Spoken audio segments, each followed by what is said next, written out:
Boa noite, gente. Eu sou a cobaia da noite, né? Vamos lá. Bom, meu nome é Liliane Fonseca, pode chamar de Lili, que é como eu sou mais chamada. Eu tenho 23 anos, eu sou formada em publicidade, me formei agora no final do ano. E eu vim trabalhar aqui em São Paulo há pouco tempo, estou na Danone desde novembro. E lá eu sou responsável por comunicação interna dentro de RH.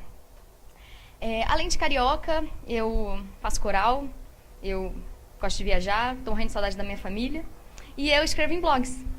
E atualmente eu escrevo no Lili Trainee, que é um blog pessoal que fala um pouquinho dessa minha vida como trainee, dessa minha entrada no mercado de trabalho e das minhas experiências e angústias dentro da organização. Também sou colaboradora de outros 2 blogs que falam sobre geração também, que é o Foco em Gerações e o Minha Carreira. Mas o que me trouxe aqui hoje não foi nenhum desses 2 blogs, não foi o Coral, não foi o Ser Carioca, que está aqui engraçadinho, não. Foi um outro blog que eu criei no ano passado. Na verdade, assim, no ano passado eu falava assim, eu estou blogueira. Mentira, eu não estava não, eu virei e você vicia e não consegue mais parar, por isso que eu ainda escrevo hoje. Mas em março do ano passado, eu estava numa época que eu decidi que eu queria fazer processo seletivo para trainee. Eu queria me formar no final do ano e começar a minha carreira dentro de uma grande empresa, com uma carreira bacana. E eu falei, bom, os processos seletivos de trainee são uma boa, porque você entra numa empresa com uma posição que tem certa visibilidade, você tem uma boa remuneração, você tem investimento em cursos, em desenvolvimento, é envolvido em projetos. Então eu falei, bom, isso vai ser bacana. E eu queria muito aquilo, então eu falei, bom, vou fazer um blog, porque aí eu consigo colocar um pouquinho do que eu estou passando, divido com outras pessoas e vamos ver no que dá. E eu comecei divulgando vagas de processos seletivos e falando um pouquinho do que eu estava fazendo para me preparar para esses processos, né? E aí, assim, eu colocava se eu fazia algum curso, se eu achava um site interessante, escrevia algumas dicas sobre postura, sobre, sei lá, um monte de coisa que eu achava que era bacana. Eu ia despejando ali dentro. E as pessoas começaram a se interessar pelo blog. E acho que um dos grandes motivos que levou o blog a ter uma repercussão legal foi o seguinte, os programas de trainee, eles são divulgados nos sites das consultorias, nos sites das empresas, mas é uma informação extremamente pulverizada. Então, se eu queria achar um processo seletivo, eu tinha que entrar em diversos sites e buscar vagas em vários lugares diferentes. E o que eu fazia no blog? Eu resumia tudo num só lugar. Acho que, assim, esse foi o grande diferencial na época. E a coisa começou a crescer, eu comecei a ter muitos visitantes, muitas pessoas que estavam na mesma jornada que eu começaram a entrar no blog. Muitas dessas pessoas estão aqui hoje.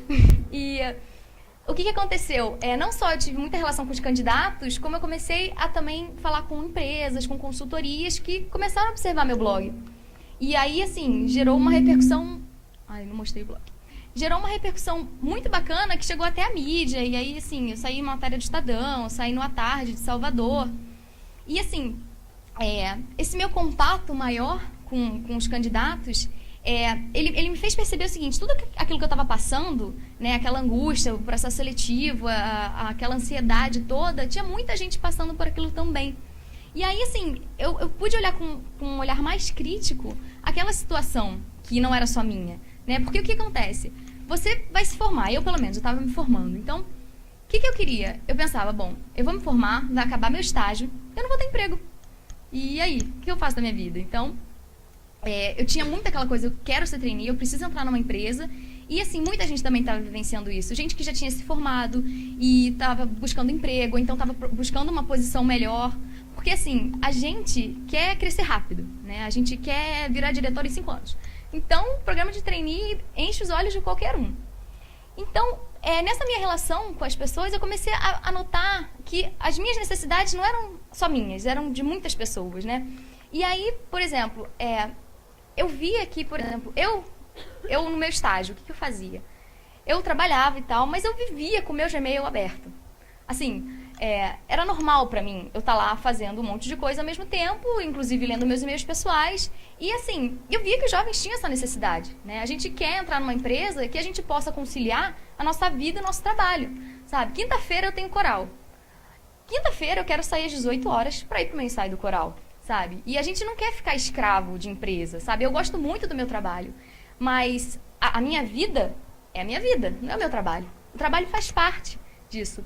E eu vi que essa necessidade de fazer com que o mercado se adeque ao jovem era muito grande, né? Embora isso seja bem complicado.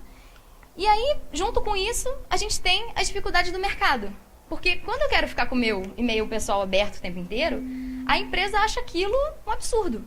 Porque pode vazar informação, porque, sei lá, eu posso fraudar alguma coisa, ou eu posso não prestar atenção no que eu estou fazendo e meu trabalho sai ruim. Né? Então, assim, a gente tem muita coisa que rola um choque. Né? Você tem a empresa que tem um modelo, um padrão sólido já construído, e um jovem que entra cheio de ideias e quer mudar o mundo, sabe? A coisa da hierarquia é muito curiosa, assim. Porque a gente tem hierarquia, né? Você fala com o seu chefe, que fala com o seu chefe, que fala com o seu chefe, que fala com o diretor, que fala com o presidente. Tipo, assim, eu acredito que os jovens, eu me incluo muito nisso, tenho muito isso. Se a minha chefe não está disponível, está no telefone, eu vou lá falar com a diretora. Acabou, vou resolver o meu problema. Simples assim. E, assim, isso são muitas características, assim, vontades, necessidades, anseios de uma geração que hoje em dia é chamada de Y, né? Vocês com certeza já devem ter ouvido falar na geração Y. E, assim, dando uma passadinha super rápida, só para alinhar quem não está ligado nesses temas, é o seguinte. As gerações, elas receberam nominhos bonitinhos. A gente tem os baby boomers, que nasceram no pós-guerra, que hoje em dia eles estão em cargos de diretoria e presidência. A gente tem os X, que vieram depois. Temos os Y. E a gente já tem a geração Z, que é a partir da década de 90 e já é uma geração totalmente diferente. Né? A galera, tipo, por exemplo, a minha irmã tem 16 anos. Eu tenho 23. E, assim, a nossa relação, eu vejo que tem um espaço imenso, sabe? Quando eu nasci, eu tinha vitrola. Eu brinquei, eu pulei corda, eu pulei elástico. E quando eu tinha, assim, meus 7, 8 anos, meu pai comprou um computador. Tipo, o mundo se abriu na minha vida. Eu tinha um computador, eu tinha o Paint, sabe? O Paint era o máximo. Eu lembro que a gente estava andando na rua e a gente ouvia falar que tinha um negócio de bate-papo. Um negócio assim, sei lá, um chat, um negócio meio estranho. E a gente viu um outdoor imenso. www.batepapo.com.br. A gente falou, nossa, esse é o lugar do bate-papo, a gente tem que entrar nesse lugar do bate-papo. E aí a gente foi pra casa, putz, como é que a gente põe no Word isso? Foi uma coisa meio surreal, isso aconteceu, gente. E assim, eu fui aprendendo, nossa, eu mexia no Paint, eu achava o máximo, eu fazia quadrados no Paint. E aí, era tudo. Aí veio a minha irmã, depois quando ela nasceu a gente já tinha um computador. E a minha irmã, hoje em dia, ela tem 16, mas com 4, ela já mexia em tudo, e já achava, ela já fazia Mona Lisa no Paint, eu lá, né? Ok, não queria mesmo. Então, assim, a diferença entre as gerações, ela tá cada vez menor. E isso é muito curioso, porque o mercado, ele tem uma certa, um certo medo, né, dessa coisa muito louca, né? Imagina a menina com 4 anos fazendo uma Mona Lisa, né? Mas, assim, todo mundo tá fazendo, né? Não é só minha irmã. E aí, só que, assim, a gente entra numa questão muito delicada. A gente vê muito na mídia, o jovem é geração Y. O jovem é geração Y, o jovem é geração Y. Só que o que é a geração Y, né? Se a gente for olhar a fundo, a geração Y é uma elite daqueles que nasceram na década de 80, né? E assim, como a gente fala muito da geração Y, parece que é um monte de gente, né? Parece, nossa, são milhares. São muitos, mas são uma microparte dos jovens que a gente tem hoje, né? E assim, eu até trouxe um slide que mostra um pouquinho dessa diferença, né? Por exemplo, um cara que mora no interior do sertão, numa casa de pau a pique, que ele não tem o que comer, tudo que ele sonha na vida é ir para uma cidade grande, conseguir um emprego de um salário mínimo. Cara, você vai chamar ele de Y? Você vai falar que ele é antenado? Que ele quer um iPhone? Óbvio que não, sabe? Então, e vocês vão ver quando a gente estava aqui ensaiando, né? E aí eu estava vendo o ensaio da Micaela, eu falei, gente, o que eu estou fazendo lá na frente? Por que eu vou falar sobre geração Y? Sabe? Tipo, é uma parte muito pequena do mundo, sabe? E é exatamente isso. É essa elitezinha do pessoal que nasceu na década de 80 e teve oportunidade, e teve muito acesso à tecnologia, e estudou em boas escolas, e pôde viajar, sabe? E teve acesso à cultura, à informação. E, então, assim, quando a gente fala em geração Y, é importante a gente ter esse recorte, sabe? De que a gente está falando de uma minoria. Mas é uma minoria que está super na moda. Então, parece que é grandona. A geração Y, então, falando dessa minoria, o que acontece? Bom, a gente tem umas características genéricas, né? A gente é ansioso, a gente é rápido, a gente é tecnológico, a gente não respeita a hierarquia, blá, blá, blá. Isso vocês acham em qualquer sitezinho da internet, tá? Mas, assim, é muito engraçado, porque Eu sou Y, tá? Tenho minhas coisinhas, eu sou ansiosa. E assim, é engraçado a gente tentar olhar de fora a situação, né? Eu sou muito ansiosa. Nos processos seletivos, é super curioso, assim, acompanhar. A gente faz a prova online, vai. Aí, depois que a gente faz a prova online, aparece uma linda mensagem. Aguarde o resultado. Em breve o resultado. Em breve é ótimo. Aí, passados 3 dias, a gente não teve o resultado. Como assim o resultado não saiu em 3 dias, sabe? Pra gente isso é absurdo, sabe? 3 dias é muito, 4 dias eu tô ligando pra consultoria. Eu quero saber meu resultado, por favor. Tá assim, tipo, estamos certos. E no mundo não é assim, sabe? E era engraçado porque eu tinha esse ímpeto também, sabe? Ai, meu Deus do céu, meu resultado não saiu na hora, vou esperar 2 dias, não esperou, vou mandar um e-mail. Um dia depois, não respondeu, eu ligo. É assim. E eu via que muita gente tinha esse comportamento com o blog. E foi bacana, porque aí eu vi assim, nossa, isso tá errado. Nenhuma consultoria do planeta vai conseguir atender esses milhares de candidatos querendo saber a resposta em 2 dias. E aí eu tentava trabalhar essa minha inteligência emocional, né? Tipo, calma, Liliane, calma. E eu tentava passar isso no blog também, sabe? Eu passava a minha experiência e eu mostrava pra eles, olha, gente, o que vocês estão me mostrando é que, assim, tá todo mundo correndo atrás de uma coisa que não vai conseguir em 2 dias, entendeu? A gente tem que frear um pouquinho, não só na nossa vida, mas principalmente no mercado. Porque o mercado não está acostumado com a nossa velocidade, né? Foi muito engraçado, porque quando a gente fala em geração Y, né? A gente fala de uma geração que tem um aspecto curioso. Todas as gerações anteriores, o que acontecia? Você tinha o pai que sabia mais que o filho, ok? Então, o exemplo lá da minha casa. A minha mãe, quando era jovem, sabia tudo de Beatles, tudo. E meu avô não sabia nada de Beatles. Só que Beatles, pro meu avô, não fazia a menor diferença. Meu avô trabalhava no banco, isso não ia afetar a vida dele, profissional, de forma alguma. Então, minha mãe não sabia nada mais do que meu avô. Hoje, a gente tem uma geração que sabe muito mais do que os pais, do que os chefes, na questão tecnológica, sabe? Lá em casa é um problema, assim. Minha mãe vai salvar um arquivo, eu expliquei pra ela, já fiz tutorial, mãe, desenho. Não funciona, não consegue salvar o arquivo, entendeu? É um problema. Excel é outra coisa. Eu lembro que no meu antigo estágio, eu comecei a mexer com Excel e eu comecei a ficar fascinada pelo Excel. Nossa, Excel é tudo na minha vida, né? Fórmula, você põe, tal, atalho. E meu chefe ficava, Liliane... Aqui, e é muito engraçado, porque fica sem graça, né? Tipo, Liliane, que a célula não tá entrando. Nunca, tipo, não sei. Tipo, não tá entrando. Não está acontecendo. O cosmos não está conspirando a favor de mim. Aí você vai lá naquela sutileza, né? Aí você tem que ser... Aí é que entra a inteligência emocional do Y ansioso. Você não pode chegar pro seu chefe, mas você vai chegar pra... Isso é ridículo, você não sabe o que é isso. Olha aqui, ó, pá, pá, pá, pum, acabou. Gente, né? Noção. A gente faz isso em casa. Isso a gente faz em casa. E eu já fiz muito isso em casa. Do tipo, meu pai tá lá, ai, filho, o mouse não funciona, não funciona. Pai, depois eu vejo. Pai, eu já te expliquei, entendeu?